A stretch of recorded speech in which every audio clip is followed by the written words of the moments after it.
Hello guys, welcome to my another blog. সকালবেলা উঠে একটু মুডটা ঠিকই ছিল, কিন্তু তারপরে এই মুডটা হয়ে গেল খারাপ। কারণ সকালবেলা পড়ানো ছিল না, বিন্দাস ছিলাম ঘুমিয়ে।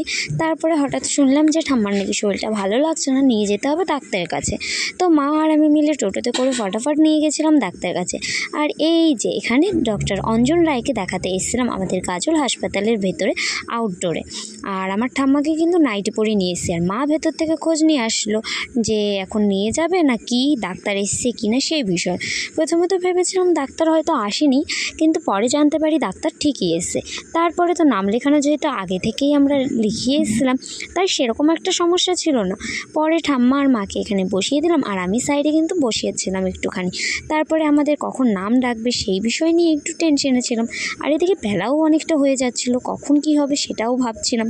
দেন ফাইনালি আমাদের ডাকলো ভেতরে, আর তারপরে ডাক্তার দেখে ওষুধ নেওয়ার জন্য প্রেসক্রিপশন দিয়ে দিল। আর আমি চলে আসলাম তারপরে ডাক্তারের ওষুধ নেওয়ার জন্য এইখানে। অ্যাকচুয়ালি এটা ওই ডক্টরের সাজেস্ট করার দোকান, তো সেখানেই গিয়েছিলাম ওষুধটা নিতে। আমাকে একজন নিয়ে গেছিলো, যেহেতু আমি চিনি না কিছুই, গাজলের বাসিন্দা হলেও। তো ঠাম্মাকে ডাক্তার দেখিয়ে এসে বাড়িতে এসে চান টান খাওয়া দাওয়া করেছি। তারপরে ঋদ্ধি আর কুট্টুসের বাহানা শুরু হয়ে গেছে যে আমাদের একটা বাড়ি নেওয়া হয়েছে, সেখানে আম গাছ আছে এবং লাফানোর জন্য কি জাম্পিং আছে, তো সেটাতে যাবে। তাই আমরা চলে গেলাম তাড়াতাড়ি সেদিকে। চলো, এটা হলো রাস্তা। হ্যাঁ চলো না, চলো চলো চলো। তো আসি, আর ওইটা আমার दोस्त का घर है। चलो चले, दोस्त कहाँ है? বিঙ্কা জি কা জাম্প নিয়ে চলে। আরে কই খোলে? এদিকে এদিকে না, হ্যাঁ খুলে গেছে। খোলে না, আমাকে দাও না। হ্যাঁ খুলেছে। নাইলে জান বাড়া যেতে। দূর থেকে কর, আমি একটু দেখাই। উঠে যাও। This is our home too.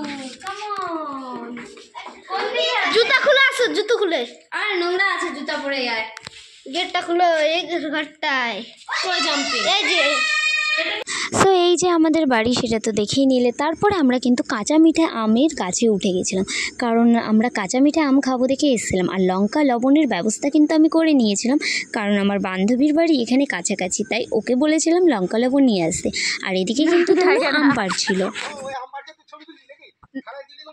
না, এমনি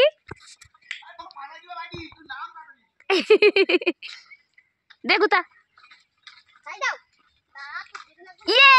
পড়েছে পড়েছে। এই আম পেরেছি, এই আমগুলো কিন্তু সবগুলোই কাঁচা মিঠে আম, খেতেও যা টেস্ট হবে বলার মতো না। আর আমার বান্ধবীকে পাঠিয়েছি জল আনতে, আর ও কিন্তু আমাদের আগে ভাগে এনে দিয়েছে এই দেখো লঙ্কার লবণ, যেটা দিয়ে আমরা কিন্তু খাবো আমটা।